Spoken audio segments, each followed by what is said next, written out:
कालचा दिवस तर फेल गेला, पण आज म्हटलं चला पुन्हा नव्याने डाएटला सुरुवात करूया. सकाळी-सकाळी 1 ग्लास कोमट पाण्यामध्ये 2 चमचे ॲपल सायडर व्हिनेगर मी घातलं आणि तेच मी सकाळी घेतलं होतं. मी सुद्धा ना खूप दिवसांनी हे पीत होते, त्यामुळे मला सुद्धा याची टेस्ट खूप जास्त खराब लागली होती.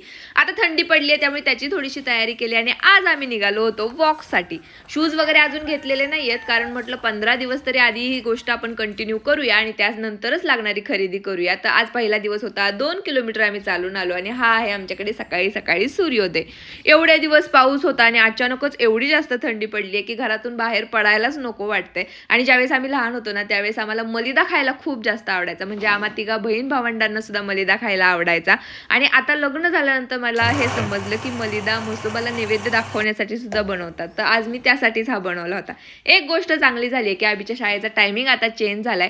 थंडीमुळे त्याची शाळा थोडीशी उशिरा भरती आणि दुपारी मला एक ब्रँड शूट करायचं होतं, तेच मी करून घेतलं आणि त्या निमित्ताने का होईना माझ्या घरातली छान अशी आज क्लिनिंग सुद्धा झाली. आता आमचे हे महाशय कशासाठी रडतायत हे तुम्हाला सांगू का? एवढूसा त्यांचा जीव आहे, पण ही वैरण आहे ती जनावरांना त्यांना टाकायची. त्याला म्हटलं हा टब तुला नाही झेपणार बाबा, म्हणूनच त्याचं रडायचं काम सुरू होतं. कसं बसं त्याला समजावलं, त्याच्या हातात टब दिला, त्याने जनावरांना वैरण घातली आणि त्यानंतरच तो शांत बसला. आता म्हटलं चल आपण शेतामध्ये फिरून येऊया. आणि जेव्हाही मी आणि अभि कुठे जातो ना, या दोघांना आमच्या मागे यायचंच असतं. अभि आणि मन्या दोघं सुद्धा मोतीला खूप जास्त घाबरतात, त्यामुळे जेव्हापासून आम्ही खाली गेलो होतो त्या दोघांना सांभाळायचंच काम माझं सुरू होतं. चला भेटूया नेक्स्ट ब्लॉगमध्ये, तोपर्यंत बाय.